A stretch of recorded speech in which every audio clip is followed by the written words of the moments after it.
G'day, you join me in Australia for an international walk. My objective is to walk to the next town. Doesn't sound particularly exciting, but because this is Australia, which is massive, it's going to take about 7 hours to get to the next town.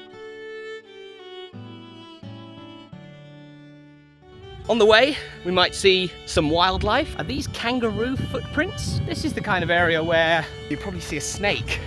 One thing we probably won't see though is another human being, because this place is empty. I wouldn't be surprised if we don't see a single living soul. There's a car coming on our walk through the Australian bush.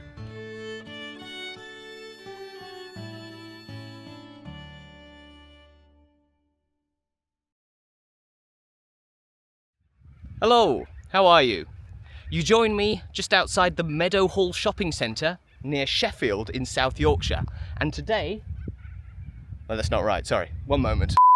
G'day, how you going? You join me in Australia for an international walk, what promises to be an epic day out in the Australian bush. Today, I'm in the middle of the great state of Victoria.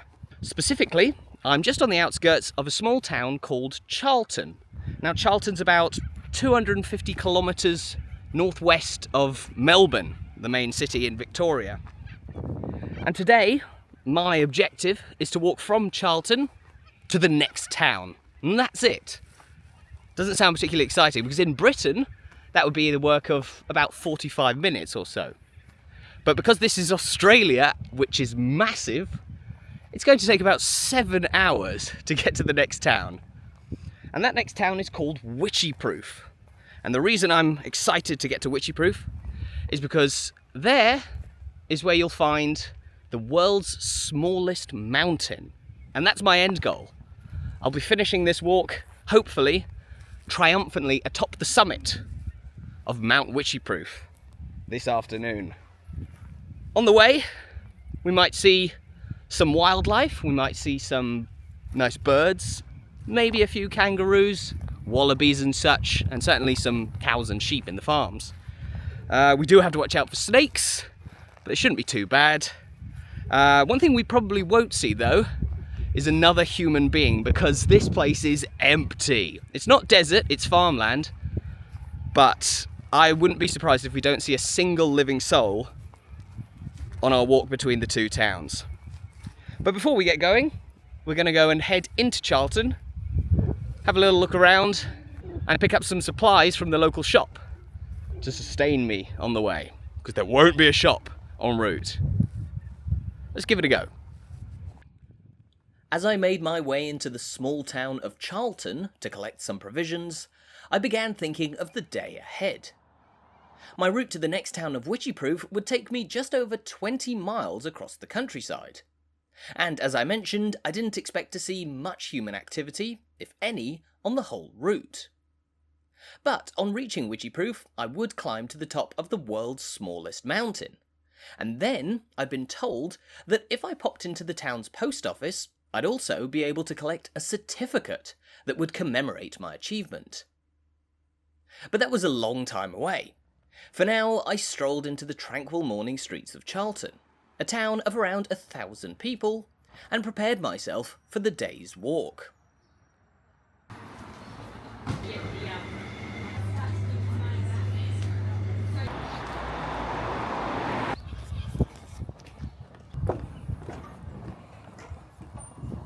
So this is the bridge over the Avoca River. Very scenic, isn't it? Coincidentally, it's just gone 9 o'clock, which is a very handy time to start. This is the start point for our walk to Wycheproof, and within 10 minutes we'll be deep into the countryside, into the bush. It's going to be a fun day. So, without further ado, let's get going.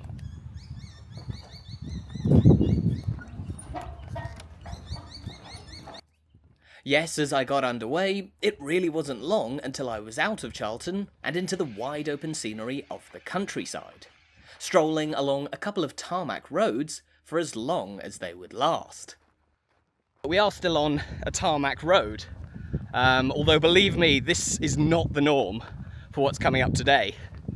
some of the more remote areas, we're going to be walking along dusty red earth roads, farm tracks and such. So we'll enjoy this while it lasts. Charlton, the area that we're walking through now, is largely agricultural. I've got big farms either side of me. There's a big old grain silo there in the distance. And we're here in April, which is autumn in Australia.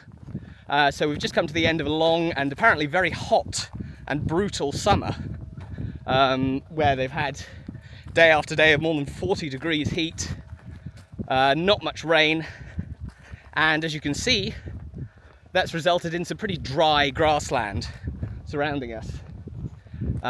That's going to be the majority of the landscape for today, but there will be a bit of variety, and I'm excited to see all the different colours that the bush has to throw at us. What we do have, though, not too far away, is a hill on the edge of Charlton, and I might like to go and climb up the top of it. Good practice for the mountain climb that will come at the end of the day. Indeed, while I planned to end the day atop the summit of Mount Wycheproof, just in front of me there stood the rather prominent Mount Dubu-Betik, also known to locals as Clunder's Hill. Surrounded by a fetching bushland reserve, I made my way off the tarmac and onto some dusty trails that promised to lead to the top of Dubu-Betik. But as much as I wanted to gaze up towards the summit, I couldn't take my eyes off the ground. This is the kind of area where you might see a kangaroo or two, I suppose, hiding in the shade. But it's also the kind of place where you probably see a snake hiding in the long grass somewhere, or maybe basking out in the sunshine. So I do have to keep my eye on the floor, on the ground, just to be sure. There's a lot of twigs and sticks that I keep looking at. Oh, there's a snake. So just to be precautionary, should be fine though.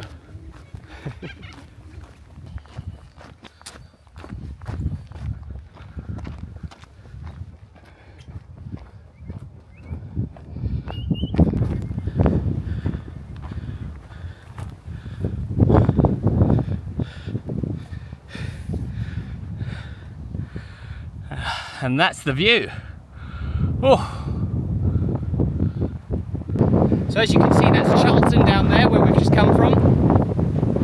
Wycheproof, our end goal. It's windy up here. It's going to be somewhere over there.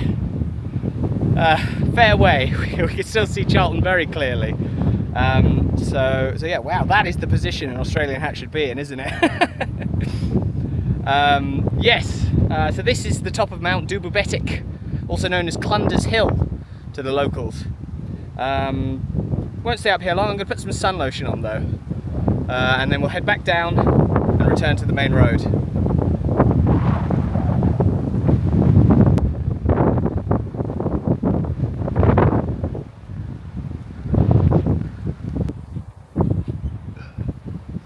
Okay, frankly ludicrous amount of sun cream applied. Let's head down from Mount Dubu-Betik, that brief pit stop, what a lovely view, and continue on our walk.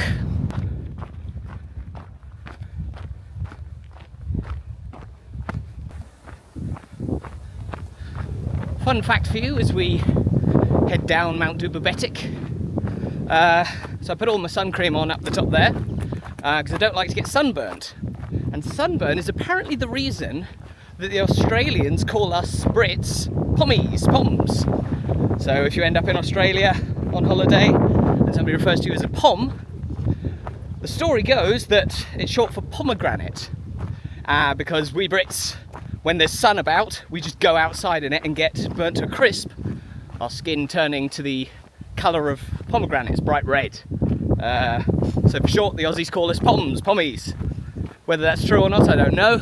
But it's certainly true that we do get sunburnt. I do, and I ain't taking any chances. I'm probably still going to get burnt, even if I keep putting sun lotion on. Hopefully protected from the rays of the Antipodean sunshine though, I left the bushland reserve around Mount Dubu-Betik and joined a gravel track that led north. The route from Charlton to Wycheproof was one that passed almost entirely through unpopulated farmland. But just a few miles to the north of my current position, there was a tiny intermediate village by the name of Teddywaddy. And helpfully, there was a direct link that I could follow all the way there.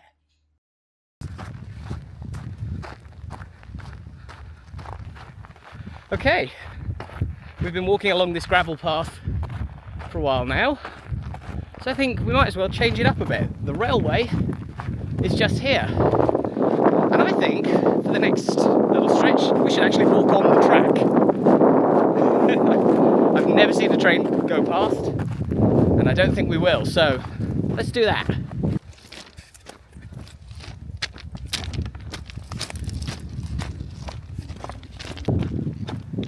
I don't recommend this, I don't condone this. This is probably not allowed, to be honest. But it's cool, and I think we're okay for trains coming either way. It's not the nicest surface to walk on, but how often do you get to walk literally on the train tracks? I decided to walk along the railway track for about half a mile.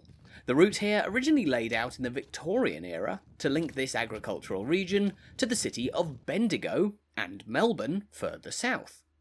And while it's been nearly 50 years since passenger trains last passed along these tracks, freight trains carrying grain do still use the route, often trundling through this part of Victoria in the middle of the night. Soon enough though, I hopped off the tracks and joined back up with the gravel road, which made its way through a gorgeous tree-lined avenue, past some eye-catching cactus plants, and into the one village that I'd passed through on the whole walk, Teddywaddy. Okay, Teddywaddy. We're entering the only settlement that we're going to be passing through today. So Teddywaddy was a big farming settlement, but the key word there is was. Unlike Charlton, which has remained sort of vibrant through the years, Teddywaddy has just got smaller and less populated through time. So back when it was settled, it was home to a few dozen farming families who farmed the vast acres surrounding the village. But over time, many people moved out, the farms were bought up by bigger companies, and so this place is now only home to, I can only see one house really, just we're walking past now. But as I say, this was a pretty vibrant village. There used to be about 200 people living here about 100 years ago, when agriculture was still a bit more thriving. There is of course still farming going on, as you can see. Got those big grain silos behind me, got a fly on my arm. But yeah, the population has just plummeted here. There was a school, there was a post office, there was a pub apparently, and it's all gone. And this around me is what's left of Teddywaddy. Fascinating. It took a matter of minutes to walk through the centre of Teddywaddy, and soon enough I was heading out of the village, having now turned to the west as I continued on my way towards Wycheproof. The route that I was following wasn't the most direct between Charlton and Wycheproof. That's a 100km/h highway that I had little desire to walk along. So these were the back roads, dead straight as they pushed their way in between the boundaries of farming fields, which, unlike in Britain, I absolutely couldn't walk across. I would love to sort of gun it across a farm like that with its red earth. But this isn't England, and this certainly isn't Scotland. You don't have footpaths going across farms and scenic routes. It's just road walking, unfortunately, but that's okay. But this is lovely. I mean, we're just one side of a fence. It's good that we do have a tarmac road, but it is going to run out eventually.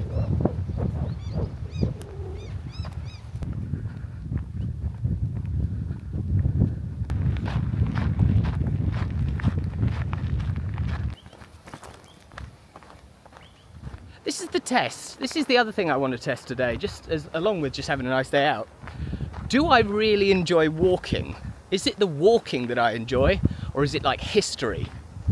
Because in Britain, I love a walk between places to see X, Y, and Z, but because there's nothing like that here, is it boring? I'm not bored. Maybe you are watching, I'm very sorry for that, but I'm having a really nice walk. Enjoying the scenery, and that's it. And, you know, left foot, right foot, left foot, right foot. That's all you need for a great day out. Indeed, I was absolutely loving the serenity of this walk, to be surrounded by pure nature on all sides, and completely alone.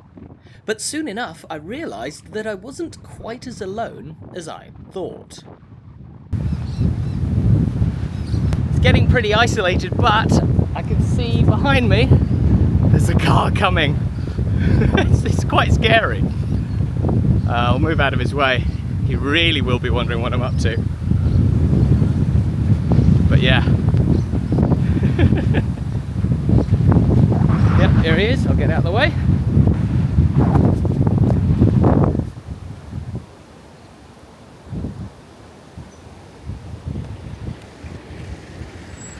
How you going? Hi. All good? How you doing? Right. Yeah. Having a good day?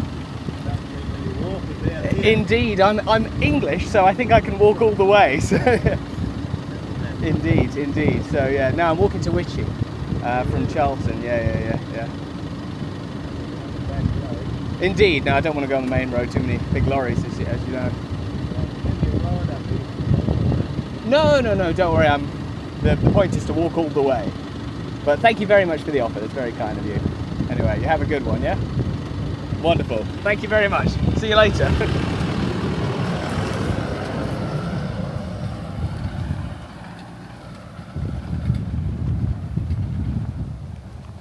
What a lovely man. I said we wouldn't see a single human being, but we've just met a lovely man who offered to give me a ride further up the road, but that's the whole point, is to walk. He was very confused as to what I was doing. I don't see many walkers about here. Good stuff, that's what we like. Idiot pommy tourist wanders the back roads.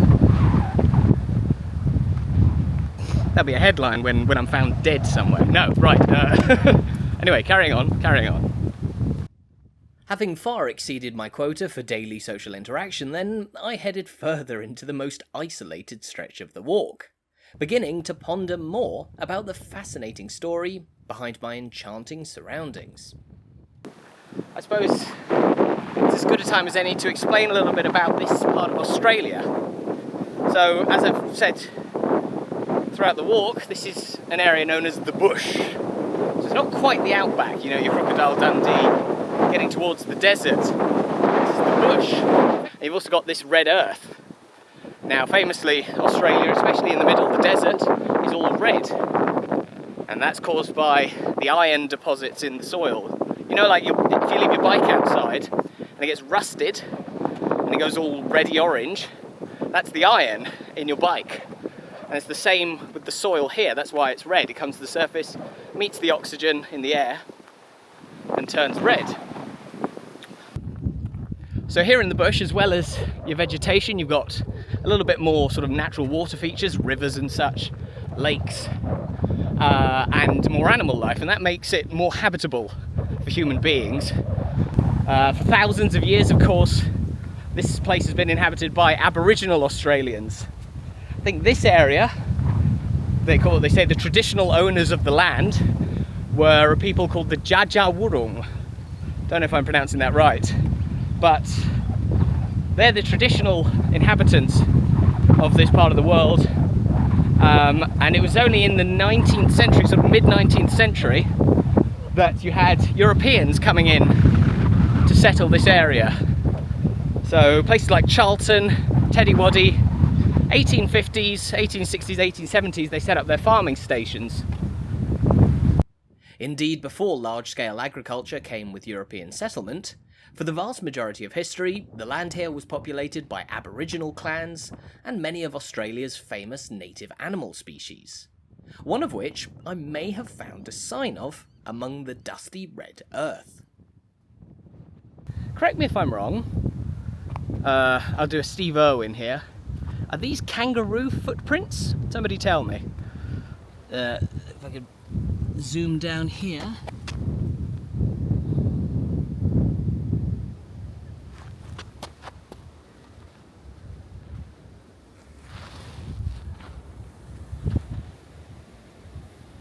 Are those kangaroo footprints? Or is it a fox or something? Or it's a very, very small horse? I don't know. Again, I don't expect to see a kangaroo, I think. They know how to keep to themselves. Anyway, yes, let me know if those were kangaroo footprints or what animal they belonged to. Who knows? Recognising in hindsight that kangaroos are rather well known for their massive feet, chances are that I hadn't stumbled upon some of their footprints along the way. But no matter, because after taking a right turn, I began heading along a road that would take me straight north, more than 8 miles towards my final destination of Wycheproof.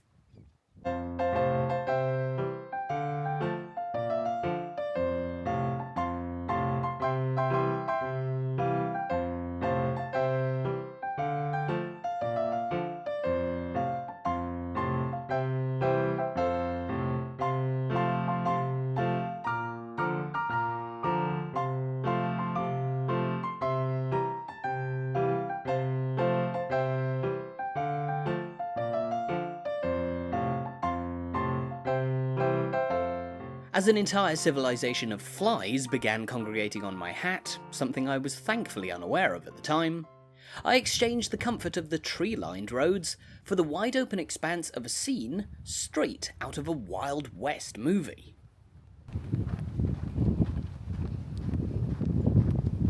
The red is spectacular, I must say. But yeah, not even a tree up ahead on this very, very barren stretch of road. But this is going to lead me towards the main road, the Calder Highway it's called, which is what sensible people use when driving from Charlton to Wycheproof. It's about a 20-minute drive, honestly.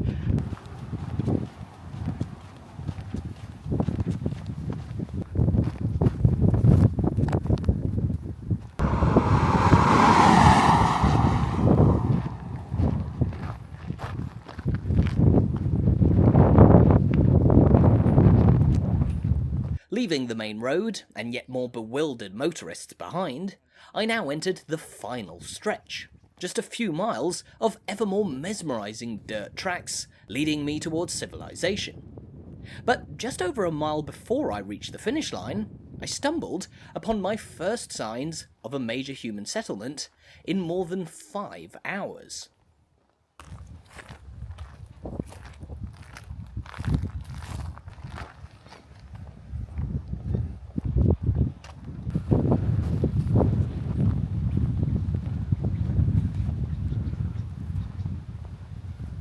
Curry family, some of whom died well over 120 years ago. 1893, Mary died. So yeah, this is, we've got a 1885, 1899, so these are some of the older graves.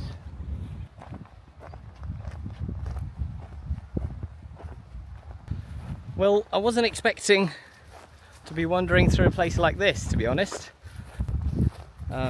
It's really well kept. Well done to the people of Wycheproof, particularly considering how far it is out of town.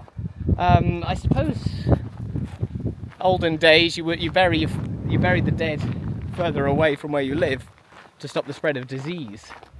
So that's probably the reason that it's quite a way out, because we've still got about 45 minutes till we get into town. But there you go, that is Wycheproof Cemetery.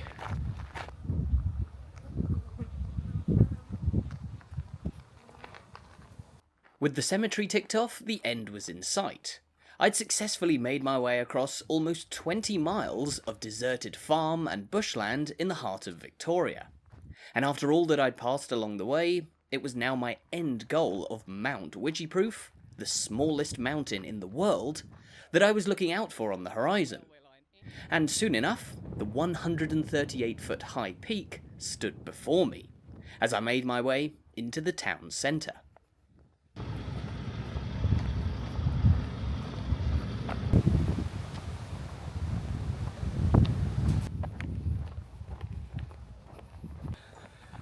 So it's just a couple of streets up through here.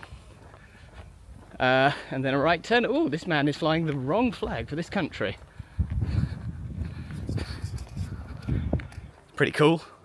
unless I got really lost. In which case, welcome to South Carolina or something, I don't know.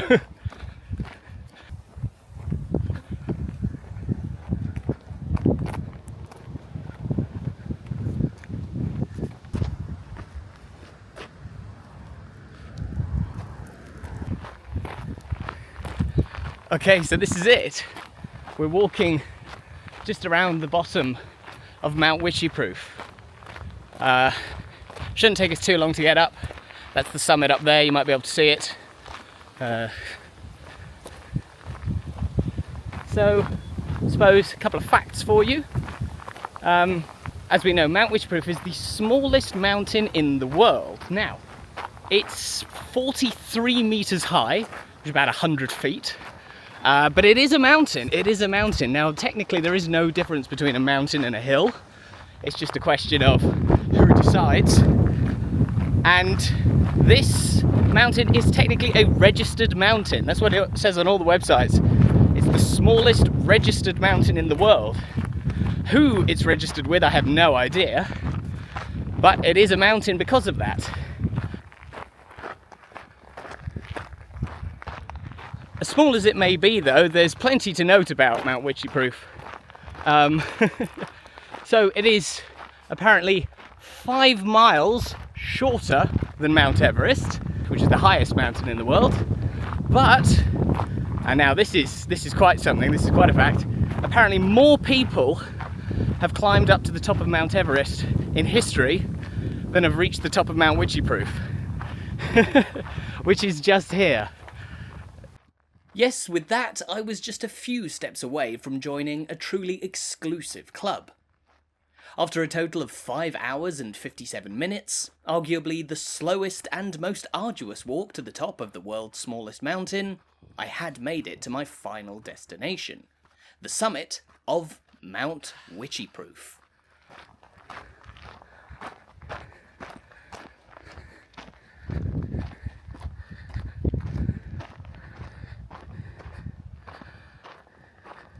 And there you have it. We have summited the world's smallest mountain, but we've done it after a more than 20-mile walk from the neighbouring town of Charlton. It's been a lovely day, and I have succeeded. I've reached the end. I've climbed the world's smallest mountain, and I'm enjoying what is a pretty fabulous view, to be honest.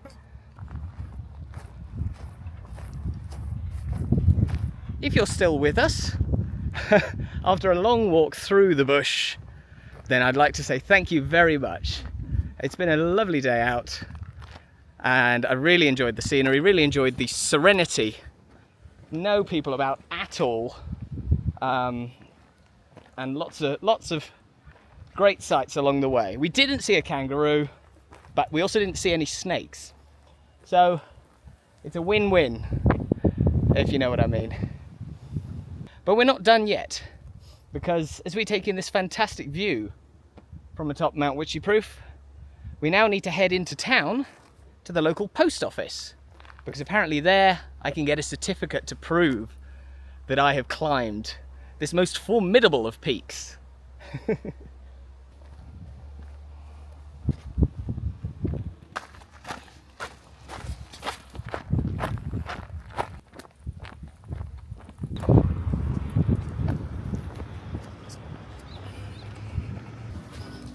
Hi there, how you doing? Good, sir.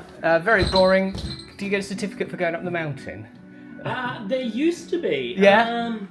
I'm trying to think if anyone's still got it. No, don't worry. It's just pop it in curiosity. Yeah, you used to get a little thing, frame yeah. certificate kind of thing, but No longer, no worries. yeah, I don't think the people who did it are still Around. Yeah, okay, I know what you mean. All right, not a problem. Yeah. But thank you very much for No that. Okay, worries. wonderful. Cheers. Have a good one. Have a good day. Thank you.